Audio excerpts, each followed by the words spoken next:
I remember seeing a monarch butterfly on 8th Avenue and 34th Street, and it was amazing, but it was also sad because I thought, well, this monarch is kind of in trouble, you know, it's looking for a place to nectar. When people think of New York City, they think of it as hardscapes and humans, so it's like taxi cabs, the Empire State Building, and Jay-Z. And in that definition, there's no room for nature.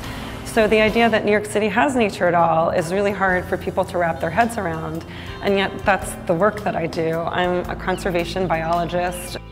And in trying to save things in a context where people don't think that they exist at all is impossible.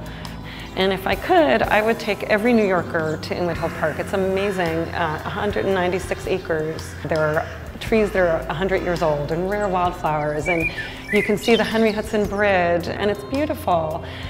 And it's Manhattan, but I can't bring every New Yorker to Inwood Hill Park. So then the idea came to me that why not try to bring one piece of it to where people are. And so the idea was, what if you took a forest and put it in the most incongruous spot on the planet?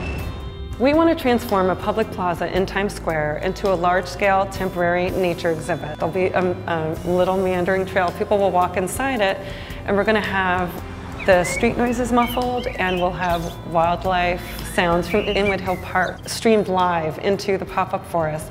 So it's going to give people a real sense of what it's like to be in nature in New York City, and also be something of a wake-up call to help New Yorkers understand that nature exists in our city and we do nothing for it. After 3 weeks, the installation will disappear, but pieces of the forest will pop up in parks, tree pits, and schoolyards.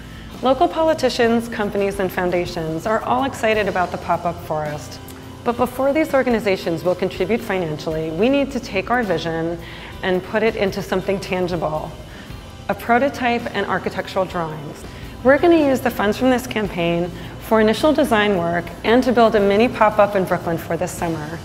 Help us make this happen. Please join us. Contribute to our Kickstarter campaign for the pop-up forest, because if a forest can make it in Times Square, it can make it anywhere.